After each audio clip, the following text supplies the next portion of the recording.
বৃদ্ধ স্ত্রী জোবেদা খাতুনকে সাথে নিয়ে পবিত্র উমরা হজ পালন করতে গিয়ে মস্তিষ্কে রক্তক্ষরণে অসুস্থ হয়। প্রায় ৩ বছর সৌদি আরবের মদিনা শহরের আল মুয়াসাত হাসপাতালে অজ্ঞান অবস্থায় পড়ে আছেন হেদায়েতুল ইসলাম মানিক। কিন্তু অত্যন্ত দুঃখের বিষয়, বর্তমানে তার পাশে স্ত্রী, সন্তান এবং কি আত্মীয় স্বজন কেউ নেই।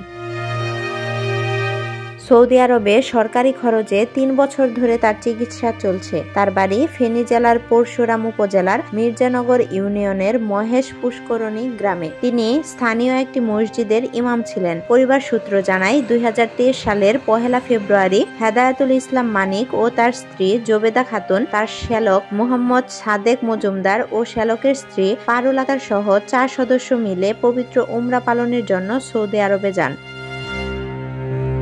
হেদায়েতুল ইসলামের শ্যালক মোহাম্মদ সাদেক মজুমদার বলেন, পরিবারের ৪ সদস্য মিলে পবিত্র উমরা হজের উদ্দেশ্যে সৌদি আরবে যাওয়ার দিন ঢাকায় বিমানে ওঠার আগ মুহূর্তে তার ভগ্নিপতি শারীরিকভাবে অসুস্থ বোধ করে, কিন্তু তার প্রবল ইচ্ছায় সবাই মিলে সৌদি আরব যান। এরপর ১২ ফেব্রুয়ারি মদিনার একটি মসজিদে নামাজরত অবস্থায় মস্তিষ্কে রক্তক্ষরণে তিনি অসুস্থ হয়ে যান।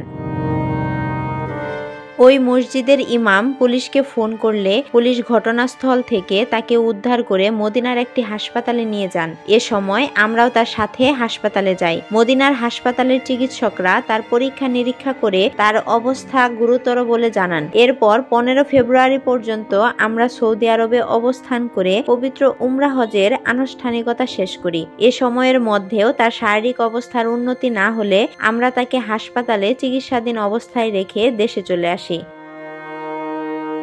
মোহাম্মদ সাদেক মজুমদার আরও বলেন, হাসপাতাল কর্তৃপক্ষকে আমরা অনুরোধ করলেও সে অচেতন থাকায় তাকে দেশে আনার অনুমতি দেননি, যার কারণে আমরা তাকে হাসপাতালে চিকিৎসাধীন অবস্থায় রেখে দেশে ফেরত চলে আসি। এরপর থেকে তার সাথে যোগাযোগ বন্ধ রয়েছে।